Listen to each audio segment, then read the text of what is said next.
Hello friend, welcome to our channel chem connect. This is Pooja Singh. So आज के topic से हम स्टार्ट करते हैं, जो कि है कार्बोहाइड्रेट। द नेम इटसेल्फ हमें सजेस्ट कर देता है कि कार्बोहाइड्रेट्स क्या है। It's a hydrate of carbon, जिसको हम इस एम्पिरिकल फॉर्मूला से रिप्रेजेंट कर सकते हैं CxH2OY। फॉर एग्जाम्पल अब हम ग्लूकोज देखेंगे, ग्लूकोज का हमें फॉर्मूला पता है, क्या है, C6H12O6 है।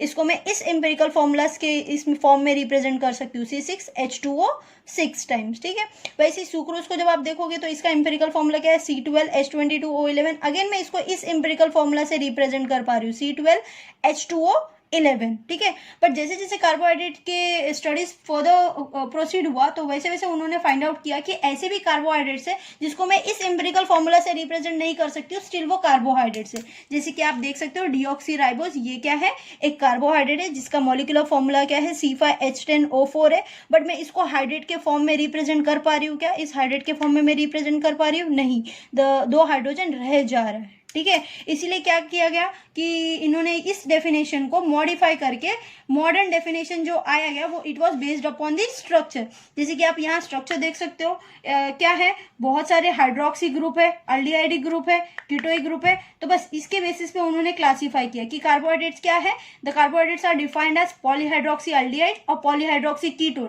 या फिर कोई ऐसे सब्सटेंस जिसका मैं हाइड्रोलिसिस करूँ तो मुझे पॉलीहाइड्रोक्सी अल्डिहाइड या फिर polyhydroxy ketone as a substance देगी। ठीक है, नेक्स्ट हम जाते हैं क्लासिफिकेशंस पे। अभी क्लासिफिकेशंस है ना, बहुत सारे कैरेक्टरिस्टिक के ऊपर कर सकते हैं हम लोग। जैसे कि फर्स्ट क्रिस्टलाइन है कि एमॉर्फस। क्रिस्टलाइन मतलब क्या है, जैसे घर पे हमारे शुगर होते हैं, ये क्या है, क्रिस्टलाइन है। एमॉर्फस, एमॉर्फस मतलब क्या, स्टार्च, जैसे कि हमारे घर पे आटा होता है। ठीक है, आटा इज एमॉर्फस इन नेचर। ठीक है, देन नेक्स्ट हम क्लासीफाई कर सकते हैं depending upon number of carbon atom, की 3 कार्बन एटम है, 4 है, 5 है, 6 है, उस बेसिस पे हम उसको क्लासीफाई कर सकते हैं as a triose, tetrose, pentose, hexose. Next हम क्लासीफाई कर सकते हैं उसका डिपेंडिंग अपॉन कौन सा फंक्शनल ग्रुप प्रेजेंट है, अल्डिहाइडिक है, कीटोइक है, वेदर मैं इसको हाइड्रोलिसिस कर सकती हूँ, नहीं कर सकती हूँ, वेदर इज सोल्यूबल और not. There are 3 major class of carbohydrate: monosaccharide, oligosaccharides and polysaccharide. अभी मोनोसेक्राइड्स देखते हैं कि क्या होता है। Monosaccharides are the simplest form of carbohydrate और इसकी मैं हाइड्रोलिसिस फर्दर नहीं कैरी आउट कर सकती हूँ। ठीक है, ओलिगोसेक्राइड्स कैसा है, ये ऐसे कार्बोहाइड्रेट है जिसका मैं हाइड्रोलिसिस कैरी आउट करूंगी तो मुझे 2 से 9 मॉलिक्यूल्स ऑफ सेम या फिर डिफरेंट मोनोसेक्राइड्स मिलेंगे। पॉलीसेक्राइड्स क्या है, नाम ही बता दे रहा है, पॉलीसेक्राइड्स मतलब लार्ज नंबर या फिर लार्ज मॉलिक्यूल्स ऑफ मुझे यहाँ मोनोसेक्राइड्स मिलने वाले हैं। इसको भी हम फर्दर क्लासीफाई करते हैं, इसको फर्दर क्लासीफाई कर सकते हैं एज अ होमो पॉलीसेक्राइड्स या फिर हेट्रो पॉलीसेक्राइड्स। होमो मतलब जहां मुझे सेम मोनोसेक्राइड्स मिल रहा है हाइड्रोलिसिस में, और हेट्रो पॉलीसेक्राइड्स में क्या होगा, मुझे डिफरेंट टाइप ऑफ मोनोसेक्राइड्स मिलेगा हाइड्रोलिसिस पे। नेक्स्ट आ जाते हैं हम ओलिगोसेक्राइड्स पे। ओलिगोसेक्राइड्स का भी हम फर्दर क्लासीफाई कर सकते हैं, डाई, ट्राई, टेट्रा, पेंटा एक्सेट्रा हम कर सकते हैं। अब ये नाम ही यहाँ बता दे रहा है, डाई मतलब तुम्हें हाइड्रोलिसिस पे क्या मिलेगा, 2 मॉलिक्यूल्स ऑफ मोनोसेक्राइड्स मिलेगा। ट्राइसेक्राइड्स में हाइड्रोलिसिस पे आपको 3 मॉलिक्यूल्स ऑफ मोनोसेक्राइड्स मिलेगा। और टेट्रासेक्राइड्स में आपको on hydrolysis 4 molecule of monosaccharides मिलेगा। और सबके मैंने एक एक एग्जाम्पल्स भी लिए। डाइसेक्राइड में सुक्रोज लिया है, ट्राइसेक्राइड में रैफिनोज लिया हुआ है, टेट्रा में मैंने स्टार्चियोज लिया हुआ है।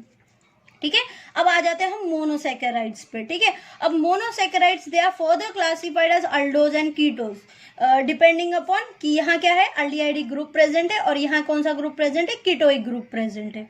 ठीक है, अब इसके बाद इन दोनों को क्लासीफाई किया गया है, depending upon the number of carbon atom. ठीक है, मतलब कीटो फंक्शनल ग्रुप तो फिक्स हो गया सब में। अब depending upon number of carbon atom, अगर 3 है तो ट्रायोज में आ जाएगा, 4 है टेट्रोज में आ जाएगा, 5 है पेंटोज में आएगा और 6 है तो हेक्सोज में आ जाएगा। सिमिलरली यहाँ अल्डोज को भी क्या किया है, अल्डिहाइडिक ग्रुप फिक्स है, सिर्फ नंबर ऑफ कार्बन चेंज होते जा रहा है। 3 है तो ट्रायोज, 4 है तो टेट्रोज, 5 है तो पेंटोज, 6 है तो हेक्सोज।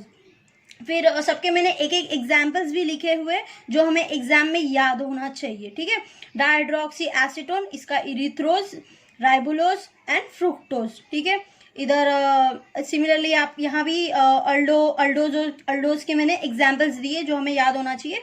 अभी क्या होते हैं, ये नाम याद रखने के लिए डिफिकल्टी आती है, तो हम उसके लिए भी मैं आपको नेक्स्ट ही पेज पे एक्सप्लेन करूंगी कि उसके स्ट्रक्चर हमें कैसे याद रखने हैं। और दूसरी बात, ये जो मैंने फॉर्मूला लिखा है, ये फॉर्मूला तो याद करना डिफिकल्ट नहीं, हमें सिर्फ जनरल फॉर्मूला पता है, CnH2n और ON। तो हम क्या करेंगे, ट्राइज है तो यहाँ 3 डाल दो, n की वैल्यू 3 डाल दो, आपको ये मॉलिक्यूलर फॉर्मूला मिल जाएगा। और जब आप टेट्रोस के लिए लिखोगे तो 4 डाल दो, 5 6 वैसे ही। तो आपको ये याद करने की जरूरत नहीं है, आप तुरंत मिल जाएगा आपको। अभी हम इधर नेक्स्ट हम जो स्टडी करेंगे स्ट्रक्चर रिलेशनशिप स्टडी करेंगे अल्डोस के। तो यहाँ 2 चीज़ें, एक तो हमें नाम याद रखना है सारे ये मोनोसैकेराइड्स के, और दूसरा स्ट्रक्चर याद रखना है। इजी है, बहुत इजी ट्रिक है, आप अगर वो फॉलो करोगे तो आप इजीली याद रख सकते हो। तो पहले हम नेम लर्न कर लेते हैं एंड देन हम स्ट्रक्चर पे जाएंगे, ठीक है। तो पहले स्टार्ट जो होता है ग्लिसरल्डिहाइड से, ठीक है, ग्लिसरल्डिहाइड से। फिर देन नेक्स्ट इज इरिथ्रोस थ्रियोस, ठीक है, ई से इरिथ्रोज है एंड टी से थ्रियोज है। फिर देन राइबोस, अराबिनोस, जाइलोस और लाइसोस। देन नेक्स्ट यहाँ है अलोस, अल्ट्रोस, ग्लूकोज, मैनोस, ग्लूलोस, आइडोस, गैलेक्टोज और टैलोस, ठीक है। तो यहाँ मैंने कुछ गेट लिखा है, ये गेट से आप क्या करोगे, ये एक मिमोनिक है, गेट है, रैक्सेल है, और ये जो मैंने लिखा है यहाँ, ये आप यूज करके याद रखोगे कार्बोहाइड्रेट्स को, ठीक है। GET मतलब गेट, गेट रैक्सेल। तो जी से यहाँ ग्लिसरल्डिहाइड है, ई इरिथ्रोज है और टी थ्रियोज है, ठीक है। तो देन नेक्स्ट जो रैक्सेल है, R is ribose, A is arabinose, X is xylose and L is lyxose, ठीक है। एंड देन ये वाला जो 8 नेक्स्ट जो 8 मिल रहा है हमें, ये याद रखने के लिए कार्बोहाइड्रेट्स के लिए आपको है ना ये वाला लाइन याद रखना पड़ेगा, ठीक है। ये आप याद रखोगे तो आप इजीली लिख सकते हो ये वाला। ऑल अल्ट्रोस ग्लैडली मेक गम इन जाइंट टैंक्स, ठीक है। तो ऑल मतलब अलोस, अल्ट्रोस, ग्लैडली मतलब ग्लूकोज आएगा, ग्लूकोज याद रखना है, GLUCOSE वाला। देन मेक मैनोज है, गम गुलोज है, इन जो है वो यहाँ से आइडोस, जाइंट, गैलेक्टोस एंड टैंक, टैलोस, ठीक है। तो हमें तो नाम तो याद हो जाएगा, आपको सिर्फ याद रखना है गेट, रैक्सेल और फिर ये लाइन याद रखना है, तो आपको सारे मोनोसैकेराइड्स के नाम याद हो जाएंगे। अभी हम स्ट्रक्चर पे जाते हैं। अभी स्ट्रक्चर भी याद रखना ना बहुत इजी है, ठीक है। आपको सिर्फ एक चीज यहाँ याद रखना है। देखो पहले जो मैंने स्टार्ट किया वो ग्लिसरल्डिहाइड है, ठीक है। ऊपर क्या है, CHO है टॉप पे, और बॉटम पे क्या है, CH2OH है, और बीच में मैंने एक लाइन डाला है, मतलब कार्बन इंक्रीज किया है। राइट हैंड साइड पे OH आएगा, ठीक है। तो फिर यहाँ हमारा क्या आ जाएगा, H आ जाएगा। तो ये ग्लिसरल्डिहाइड का स्ट्रक्चर होता है, ठीक है। टॉप पे एल्डिहाइड ग्रुप, नीचे CH2OH, राइट साइड पे OH और वहाँ H मैंने लिख दिया। तो ग्लिसरल्डिहाइड है। अभी है ना ये आप देख सकते हो, ये क्या है, 3 कार्बन का, तो ट्रायज हो गया। हर एक स्टेप में मैंने एक एक कार्बन इंक्रीज करते गई हूँ, मतलब यहाँ आपने ट्रायज से स्टार्ट किया, एक कार्बन इंक्रीज किया तो टेट्रोज मिला आपको, फिर यहाँ से और एक कार्बन इंक्रीज किया तो क्या हो जाएगा, पेंटोज, यहाँ से और इंक्रीज किया तो ये सारे हेक्सोज है, ठीक है। तो ये ट्रायज मैंने लिख दिया ग्लिसरल्डिहाइड। अभी यहाँ से आप जब नेक्स्ट जाओगे ना तो क्या करोगे मालूम है, ये ग्लिसरल्डिहाइड के जो भी स्ट्रक्चर है ना सेम मैंने ड्रॉ किया, आप देख सकते हो, सिर्फ एक कार्बन इंक्रीज किया है। मतलब जो टॉप पे एल्डिहाइड ग्रुप था तो वो मैंने वैसे ही लिखा है, बॉटम पे आपका CH2OH था वैसे ही लिखा है, उसके ऊपर वाला कार्बन OH और H था ये वैसे ही लिखा है। इवन आप ये वाले स्ट्रक्चर में जाओगे तो देखो टॉप पे CHO, बॉटम पे CH2OH, राइट हैंड साइड पे OH और लेफ्ट हैंड साइड पे H। तो मैंने आप देखोगे यहाँ मैंने पूरा स्ट्रक्चर सेम लिखा है, सिर्फ मैंने क्या किया, एक कार्बन इंक्रीज कर दिया, एक वर्टिकल लाइन ज्यादा बना दिया है यहाँ, ठीक है। तो अभी मैं याद कैसे रखूंगी, अभी जब मैं एक कार्बन इंक्रीज किया मैंने, अभी एक कार्बन इंक्रीज करने के बाद OH मेरा एक बार क्या आएगा, राइट हैंड साइड पे आएगा, और दूसरे में क्या होगा, OH मेरा लेफ्ट हैंड साइड में आएगा, ठीक है। देन अपोजिट तो हमें पता है कौन सा ग्रुप लिख देना है। तो मेरा क्या हो गया, ये इरिथ्रोज का स्ट्रक्चर हो गया, ये थ्रियोज का, मतलब ग्लिसरल्डिहाइड सिर्फ याद करके मैंने इरिथ्रोज और थ्रियोज के स्ट्रक्चर ड्रॉ कर लिए। अभी जब आप नेक्स्ट जाओगे तो आप क्या करोगे, अगेन एक कार्बन इंक्रीज होगा, ठीक है।